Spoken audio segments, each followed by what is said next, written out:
প্রতিবেশী দেশের ইন্ধনে খাগড়াছড়িতে অস্থিরতা তৈরির চেষ্টা করা হচ্ছে বলে জানিয়েছেন স্বরাষ্ট্র উপদেষ্টা জাহাঙ্গীর আলম চৌধুরী। সকালে রাজধানীর রমনা থানা নিজস্ব ভবনের ভিত্তিপ্রস্তর অনুষ্ঠানে তিনি কথা বলেন।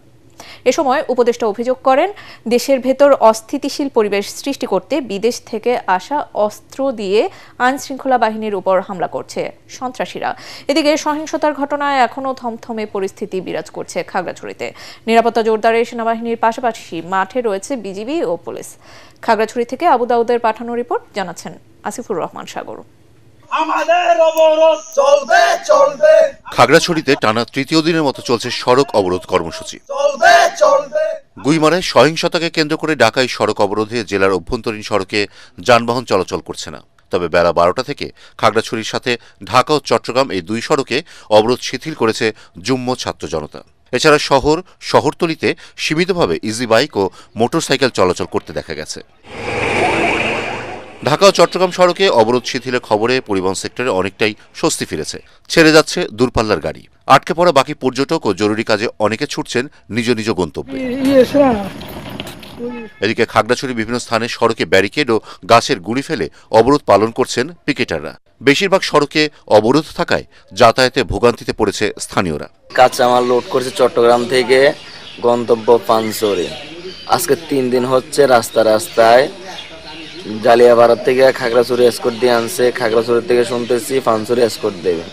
এসকোর্ট দিলে যাইতে পারবো, নাহলে যাবো না। ঘুম নাই, রাস্তায় পড়ে আছি। এখন যদি প্রশাসন আমাদেরকে একটু যাওয়ার সুযোগ করে দিত, হয়তো বাসায় যাইতে পারতাম। এখানে আমরা খুবই কষ্টে আছি। এখানে যে আন্দোলন, এটা আমরা আসলে বাইরে থেকে খুব একটা আজ করতে পারিনি। এখানে এসে আমরা একটা ভয়াবহ পরিস্থিতির মুখে আছি। খাগড়াছড়ি বিজিবির sector commander colonel Mohammad Abdul Mottakim এক ব্রিফিংয়ে জানান, অবরোধ প্রত্যাহার করা হলেই 144 ধারাও তুলে নেওয়া হবে। আমাদের কঠোর অবস্থানের কারণে খাগড়াছড়ি এলাকার আশেপাশের এলাকায় কোথাও কোনো অপ্রীতিকর ঘটনা ঘটেনি। আমাদের চেষ্টা অব্যাহত রেখেছি। যে অবরোধ ডাকা হয়েছে, অবরোধটিও অতি দ্রুত এই এলাকা থেকে এটা প্রত্যাহার করা হবে এবং আমরাও 144 ধারা প্রত্যাহার করে নেব যদি অবরোধ প্রত্যাহার করা হয়, এবং সেই ক্ষেত্রে এলাকা শান্তি শৃঙ্খলা আবার স্বাভাবিক হবে বলে আমি আশা করি। এদিকে রাজধানীতে এক অনুষ্ঠানে প্রতিবেশী দেশের ইন্ধনে খাগড়াছড়িতে অস্থিরতা তৈরির চেষ্টা করা হচ্ছে বলে জানিয়েছেন স্বরাষ্ট্র উপদেষ্টা জাহাঙ্গীর আলম চৌধুরী। ভারতের ইন্ধনে বা ফ্যাসিস্টদের ইন্ধনে এই ঘটনাটা ঘটাচ্ছে। তা আমরা এটা যেন ঘটাতে না পারে, এই জন্য আমরা আমাদের সর্বাত্মক ব্যবস্থা নিচ্ছি।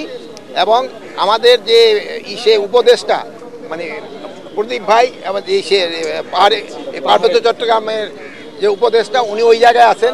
উনি এই জিনিসটাও দেখতেছেন। উনি আইন শৃঙ্খলা বাহিনী এবং লোকাল লিডারদের সাথে কথা বলছেন। এখন পরিস্থিতি মোটামুটি সন্তোষজনক অবস্থায় আছে। অপরদিকে রোববার খাগড়াছড়িতে সহিংসতায় নিহত 3 জনের পরিচয় পাওয়া গেছে। তারা সবাই গুইমারা উপজেলার বাসিন্দা। নিহতরা হলেন উপজেলার সিন্দুকছড়ি ইউনিয়নের আথুই মারমা, হাতছড়ি ইউনিয়নের আত্রাও মারমা ও রামসু বাজার বটতলার তৈচিং মারমা। ময়না তদন্ত শেষে স্বজনদের কাছে মরদেহ হস্তান্তর করা হবে বলে জানিয়েছেন সিভিল সার্জন মোহাম্মদ সাবের। গত 23শে সেপ্টেম্বর রাতে স্কুল ছাত্রীকে ধর্ষণের ঘটনায় খাগড়াছড়ি পৌরসভা, সদর উপজেলা ও গুইমারায় জারি করা 144 ধারা বহাল রয়েছে। জেলা পুলিশ সুপার জানিয়েছেন, পরিস্থিতি ক্রমেই উন্নতি হচ্ছে। রোববারের সহিংসতার পর এখন পর্যন্ত কোথাও কোনো অপ্রীতিকর ঘটনা ঘটেনি। Bureau report, ATN Bangla.